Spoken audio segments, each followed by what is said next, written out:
5 करोड़। आपने बिल्कुल सही सुना। सुप्रीम कोर्ट ने एक हस्बैंड को ऑर्डर दिया कि वो अपनी वाइफ को 5 करोड़ की एलिमनी दे और अपने मेजर सन के लिए 1 करोड़ का प्रोविजन करे for his maintenance and financial security. ये सिर्फ एक जजमेंट नहीं है बल्कि एक प्रेसिडेंट है जो शायद आपके लिए या किसी और के लिए फ्यूचर में बहुत काम आ सकता है। क्या आपको लगता है ये अमाउंट फेयर है? चलिए केस के बैकग्राउंड से शुरुआत करते हैं। ये मैटर एक मैरिड कपल का था जो लगभग 20 साल से अलग रह रहे थे। मतलब शादी के सिर्फ 6 साल बाद ही उनका सेपरेशन हो गया था। हस्बैंड का कहना था कि वाइफ हाइपर सेंसिटिव थी और उसने उसकी फैमिली के साथ इनडिफरेंट बिहेव किया। दूसरी तरफ वाइफ ने हस्बैंड पर बैड बिहेवियर का एलिगेशन लगाया। अल्टीमेटली कोर्ट ने ये माना कि मैरिज इररिट्रीवेबली ब्रेक हो चुकी थी। मतलब दोनों के बीच रिकंसिलिएशन का कोई स्कोप नहीं बचा।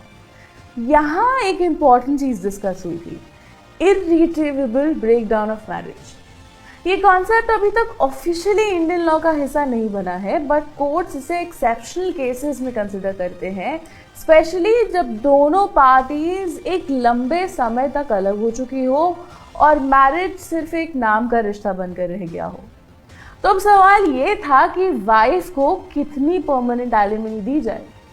इसके लिए सुप्रीम कोर्ट ने रजनेश वर्सेस नेहा और किरण ज्योत मैनी वर्सेस अनीश प्रमोद पटेल जैसे लैंडमार्क केसेस का रेफरेंस दिया।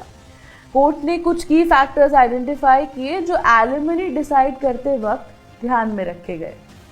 पार्टीज का सोशल और फाइनेंशियल स्टेटस, वाइफ और डिपेंडेंट चिल्ड्रन की रीजनेबल नीड्स, इंडिविजुअल क्वालिफिकेशंस और एम्प्लॉयमेंट स्टेटस, वाइफ के पास कौन से इंडिपेंडेंट एसेट्स या इनकम है, मैट्रिमोनियल होम में वाइफ का स्टैंडर्ड ऑफ लिविंग कैसा था और क्या वाइफ ने फैमिली रिस्पॉन्सिबिलिटीज के लिए अपने करियर सैक्रिफाइसेस किए, नॉन वर्किंग वाइफ की लिटिगेशन कॉस्ट और हस्बैंड की फाइनेंशियल कैपेसिटी, लायबिलिटीज और obligations.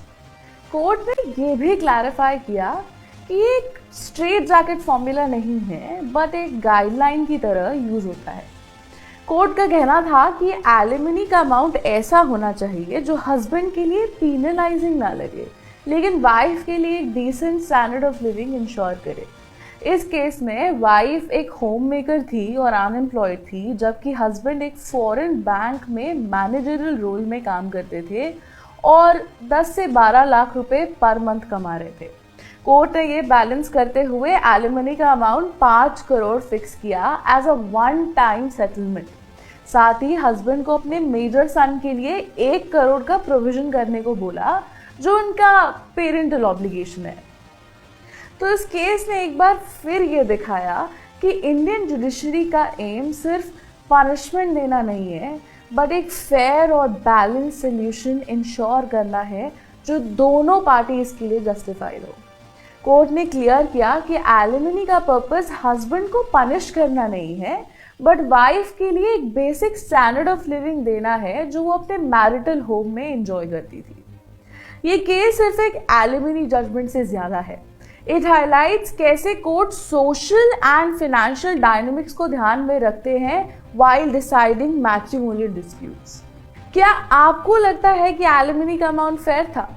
Do share your thoughts in the comments below और ऐसे ही और लीगल अपडेट्स के लिए देखते रहिए।